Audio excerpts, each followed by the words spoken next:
I managed to graduate from kindergarten with other children. My mother couldn't attend it because she was expecting.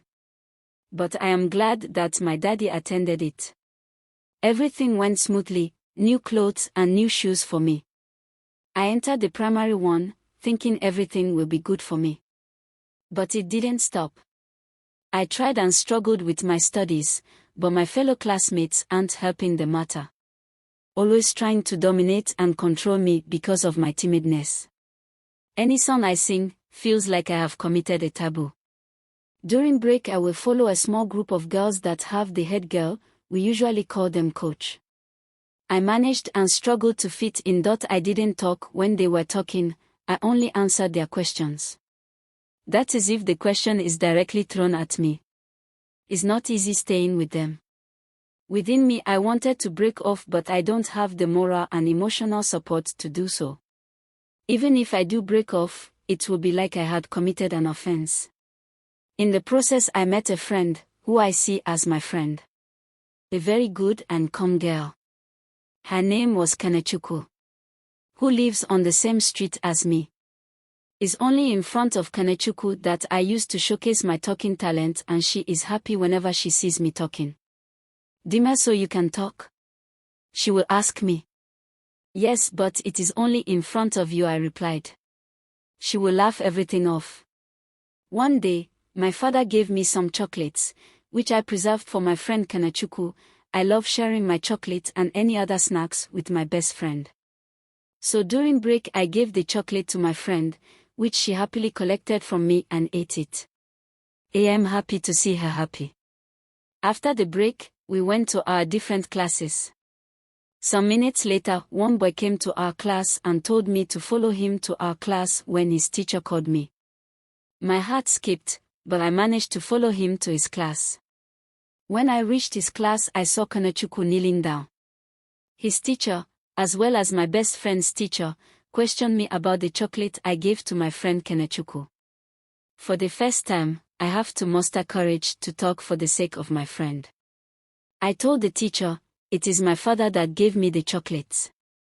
Me and Kanechukwu lived in the street and she is my friend too. The teacher looked at me for a while and asked Kanechukwu to stand up and go to her seat, and she told me to go back to my class too. I was happy that I was able to stand up for my friend that day. At the end of the term, I came last. Everybody told me that I was the one that carried the whole class on my small head. I accepted everything, blaming myself here and there. No extra lessons to help me improve in my academics. Whenever I reach home, I will get a small exercise book and my small pencil to write 1 to 100. After I finished, I gladly showed it to my mother. But she will point out where I failed in writing the numbers, without staying by my side to help me in it. In my innocence, I will gladly return to my small seat and start all over again, though I don't know how I can fix and solve the problem she pointed out. That's when I have a poor background in mathematics. When the second term resumed, I began to pay more attention in class. And I performed really well. That's where I picked up in my studies. Without any help. As time goes on, I begged my father to pay for me an extra lesson fee so I could join a few groups of pupils in studies, which are handled by my teacher. I joined the lesson after my father paid the fees. I started performing well in my studies and I'm happy for the achievements I made for myself. But my happiness didn't last long. Puberty stage set it. I have been experiencing pains around my chest for days. I couldn't tell my mother. But when I couldn't bear the pain, I reluctantly told my mother about it. She touched my chest and exclaimed, "You are developing breast, oh, Dimma, you are developing breast." She told me not to ever change my clothes in front of my brothers. I couldn't understand what was happening to me. All I can do is to agree with what she told me. Changing my clothes in front of my brothers has been a normal thing to me, but this sudden change of hiding my body from them seems to be difficult for me. But I have to try. My mother always compared me with older girls whom I knew were quite older than You have to dress clean and decent like Neoma, she will always say. I do see my mother taking my younger sister to bathe. I can see the bonding and pampering which I haven't experienced before, making me think I am from another family.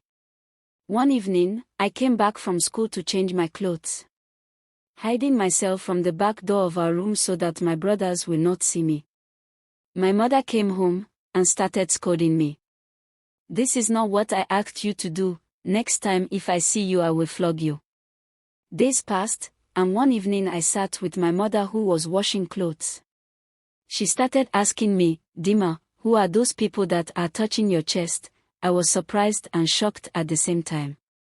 Mama, no one has been touching my chest, I replied.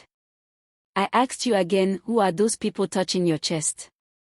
This time she looked at me angrily. I paused for a while, and I started calling names that I haven't come across since I started developing. What my mother and my late grandmother did to me that day is like someone who stole something. Very horrible. From that I started being in so much thought, not able to be confined to my mother. One day, the man that has the house we are living with get a man who is a houseman.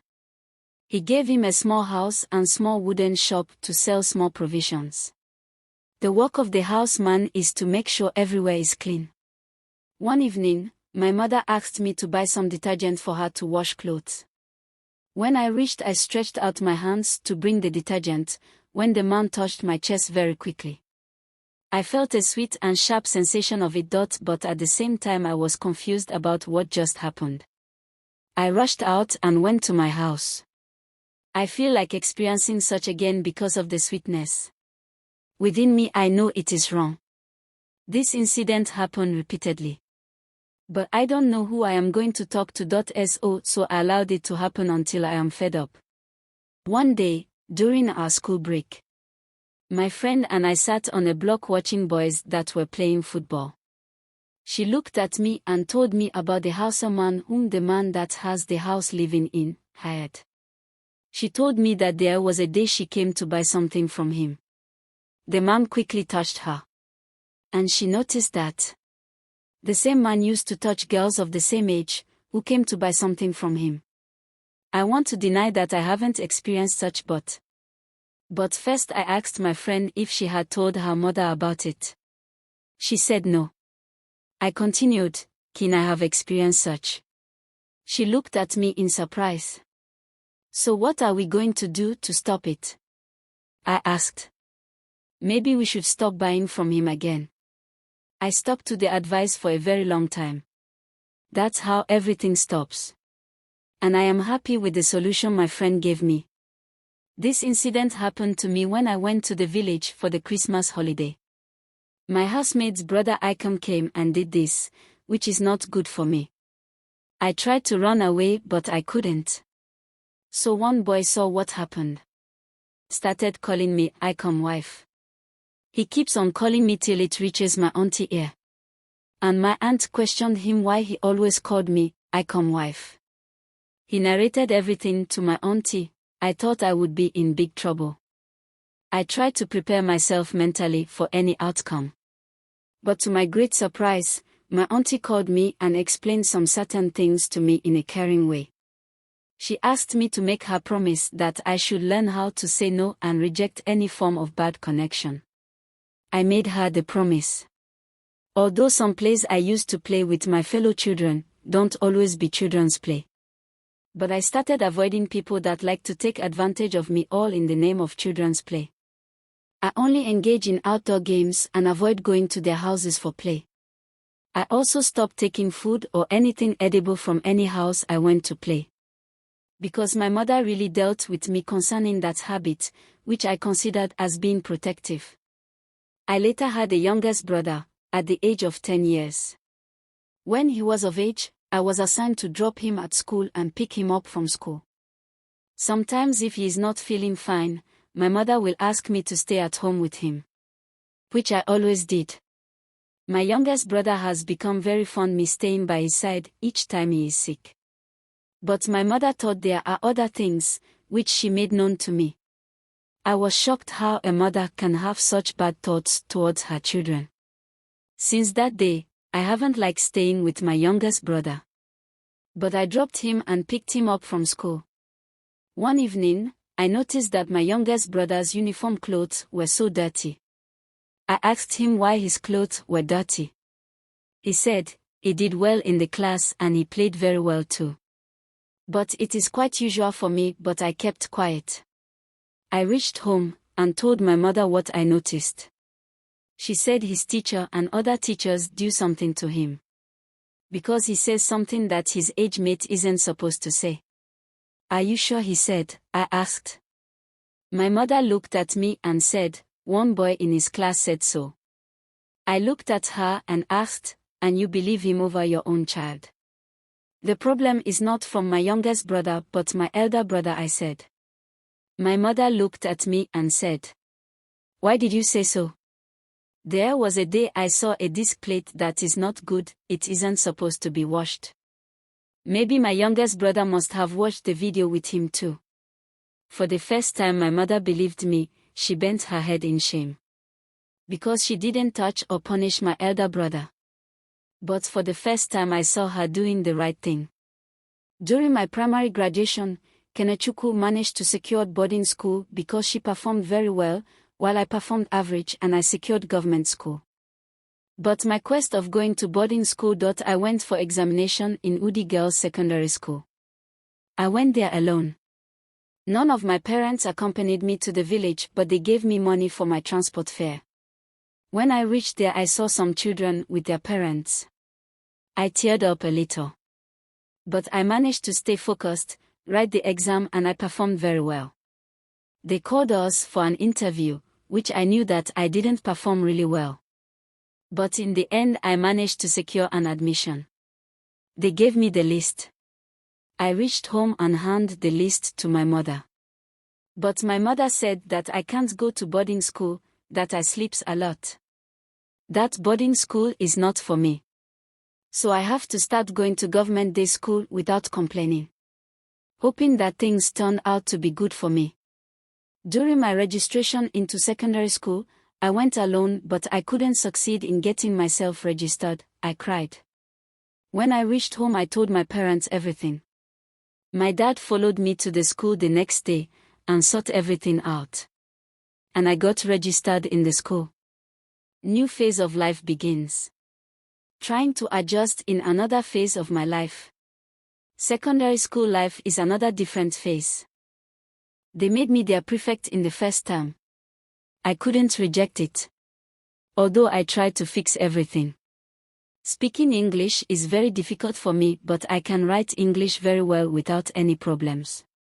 It's a very big challenge, so I started working on myself when it comes to addressing my classmates. I met a new girl, Modesta, who is very close to me. I started playing and laughing quite often with her. My studies have really improved, but I still struggle with mathematics and anything concerning calculations. So each time my friend comes back from boarding school she will always get meat pie and I'm always happy to see her. We chatted and talked. One evening, while I am fetching water, one girl came to me who is also studying in boarding school. Asked me if I knew Kenechukwu very well. Yes, I replied. Is my friend and my best friend. I hope everything is fine. I asked. Yes, everything is fine. Both I and Kenechukwu were in the same school. Just that Kenechukwu always mentioned your name in every discussion in our school.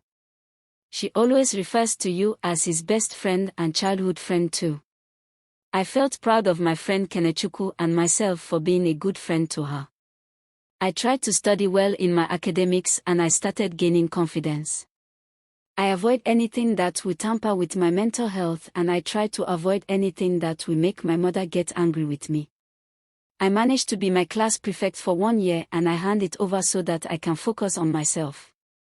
After an ugly incident happened, when I was about to enter JSS 2, a girl I knew in our street came for registration.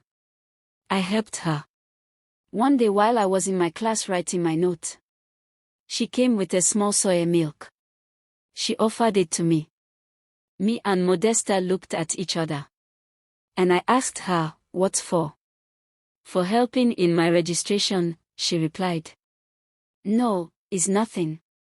I don't want to, I said. With so much persuasion from her and my friend. I collected it and I shared it with my friend. Days passed, I heard the girl stole her auntie money. And the woman came to our school and had the notion that the girl used the money to buy something for some students. She mentioned. I came to the teacher staff room. I was accused of sending the girl to steal from her auntie. I looked at her. I couldn't talk before. I'm equally confused. They couldn't give me a chance to explain and told them what had happened. One teacher flogged me. While flogging me, my friend Modesta came to my rescue and told the teacher everything that happened. Are you there when it happened? The teacher asked her. Yes, I witnessed everything that happened that day because I and Dimma were in the same class. Modesta replied. The teacher didn't know what to do again. She asked me to go back to my class and she turned to the girl and flogged her mercilessly for lying against me. I started seeing my monthly flow when I'm 14 years. I used old wrapper my mother gave me. Although it's not comfortable with me, but I have to use it. Until the menstrual pad company introduced the health menstrual kit to us. That's when I started using it with the help of my friend Modesta. Keeping me white blouse very clean and white tee is very difficult for me until they used me as an example in the assembly by our head principal. I started minimizing the way I played in school. And I'm happy with the decisions I made. I have not experienced bullying. I have heard of it, but I haven't experienced that. But one day, I finished sweeping our classroom, because it was our turn to do so after that. I went to another class to get their refuse bin. When a big girl came in front of me and gave me a very hard knock on my head and questioned me, why did I make use of their refuse bin? But one teacher is in her office watching what is happening. She came to us and queried the girl so much. She flogged her and gave her a punishment for bullying me. I struggle with some subjects like mathematics and English. But in everything I try to pass through.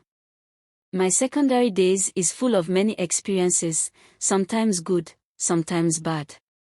Punishment, training, getting confidence, studying hard, competition. And many more. I will say that I really enjoyed my secondary school days and hope for more happy days in future.